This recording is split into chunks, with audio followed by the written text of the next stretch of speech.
लड़ते हुए, दुआ करो मैं मर ही जाऊं। शौहर, तुम तो ऐसे कह रही हो जैसे कभी मैंने की ना हो। अब नहीं होती कबूल तो क्या करूं, खुद बताओ। क्या दुनिया सिर्फ लड़कियों के लिए है?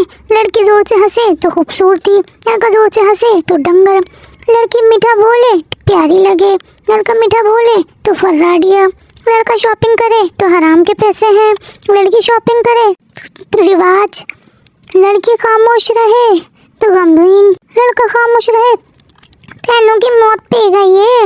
लड़कियां मिलकर चले तो ग्रुप, लड़कियां मिलकर चले तो बेगैरता टोला। शुक्र करो अभी तो मेरे नखरे कम हो गए हैं, वरना पैदा होने के बाद 2 साल तक किसी से बात ही नहीं की थी मैंने। एक शख्स ने एक बुजुर्ग से पूछा, बाबा जी दुनिया में दोस्त और दुश्मन की पहचान कैसे की जाए? बाबा जी ने माचिस की डिबिया ली, 2 तीलियां निकाल, एक वापस रख दी, दूसरी को तोड़ के 2 हिस्से किए, अगला हिस्सा फेंक दिया, पिछला हिस्सा कान में डाला और बोले, पुत्र मैनू नहीं पता। जैसे काबिल पुलाव में काबिल नहीं होता, रूह अफ़ज़ा में रूह, आलू बुखारे में आलू और चपली कबाब में चप्पल, तो आप भी ऐसा एक जुमला बता।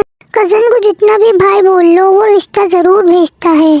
लफ्ज़ मंगनी गलत है, असल लफ्ज़ टंगनी है, क्योंकि इसकी वजह से 2 फरीकीन को इंतजार की सूली पर टांगा जाता है। देखो भाई, चालान के पैसे जायज़ जायज़ लगाओ, मैं हमेशा यहीं से चालान करवाती हूँ। एक बूढ़े किसान ने जेल में बेकसूर कैद अपने बेटे को खत लिखा, प्यारे बेटे मैं इस साल आलू की फसल नहीं बो सकता, मुझसे खेत की खुदाई नहीं होती, काश तुम मेरे पास होते। बेटे ने जवाब में लिखा, अब्बा जान खेत में खुदाई ना करना, वहाँ मैंने असला छुपा रखा है। अगले दिन पुलिस ने सारे खेत की खुदाई कर डाली मगर इन्हें वहाँ कुछ ना मिला।